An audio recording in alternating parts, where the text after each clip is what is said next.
నమస్తే, welcome to Andhraprabha. నేను శిశిర. రెబల్ స్టార్ ప్రభాస్ ప్రస్తుతం పాన్ ఇండియా సినిమాలతో ఫుల్ బిజీగా మారిపోయారు. సలార్ సినిమాతో హిట్ కొట్టిన ప్రభాస్ ఆ తర్వాత కల్కి సినిమాతో ఏకంగా 1000 కోట్లు వసూలు చేసి నయా రికార్డ్ క్రియేట్ చేశారు. ఆ తర్వాత ఇప్పుడు వరుసగా సినిమాలు చేస్తూనే ఉన్నారు. సినిమా ఇండస్ట్రీలో ఇప్పటికే చాలా మల్టీ స్టారర్ సినిమాలు తెరకెక్కి ప్రేక్షకులను ఆకట్టుకుంటున్నాయి. ఇద్దరు హీరోలు కలిసి ఒకే సినిమాలో సందడి చేస్తే ఫ్యాన్స్ కి భలే థ్రిల్ గా అనిపిస్తోంది. అలాగే ఒక హీరో సినిమాలో మరో స్టార్ హీరో గెస్ట్గా కనిపిస్తే ఇక థియేటర్స్ దద్దరిల్లాల్సిందే. ఇప్పటికే చాలా సినిమాల్లో హీరోలు గెస్ట్ రోల్స్లో కనిపించి మెప్పించారు. సీతమ్మ వాకిట్లో, సిరిమల్లె చెట్టు, మనం, ఆర్ఆర్ఆర్ లాంటి మల్టీ స్టారర్ సినిమాలు ఎంత పెద్ద హిట్ అయ్యాయో ప్రత్యేకంగా చెప్పాల్సిన అవసరం లేదు.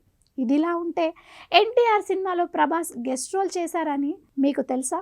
ఇది విని చాలామంది షాక్ అవుతున్నారు. కానీ ఇది నిజం.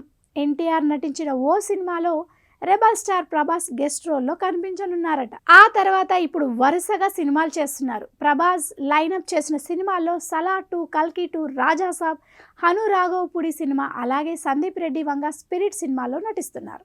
అటు ఎన్టీఆర్ కూడా వరుస సినిమాలతో బిజీగా ఉన్నారు. ఆర్ఆర్ఆర్ తర్వాత దేవర సినిమాతో హిట్ అందుకున్నారు తారక్. అలాగే ఇప్పుడు బాలీవుడ్ మూవీ వార్ 2, అలాగే దేవర 2, ప్రశాంత్ నీల్ సినిమాల్లో లైనప్ చేస్తున్నారు. కాగా ఎన్టీఆర్ నటించిన సినిమాలో ప్రభాస్ గెస్ట్ రోల్ చేశారని చాలామందికి తెలిసి ఉండదు. ఆ సినిమా ఏదో కాదు, దర్శక ధీరుడు రాజమౌళి తెరకెక్కించిన యమదొంగ. ఈ సినిమాలో ప్రభాస్ కూడా కనిపిస్తాడు. కానీ సినిమాలో కాదు, టైటిల్ కార్డ్స్ పడే సమయంలో విశ్వామిత్ర ప్రొడక్షన్స్ కోసం టెస్ట్ షూట్లో కనిపించాడు. కానీ మునివేషంలో ఉన్న ప్రభాస్ను ఎవ్వరూ కనిపెట్టలేరు. అలా తారక్ సినిమాలో ప్రభాస్ గెస్ట్ రోల్లో కనిపించారు.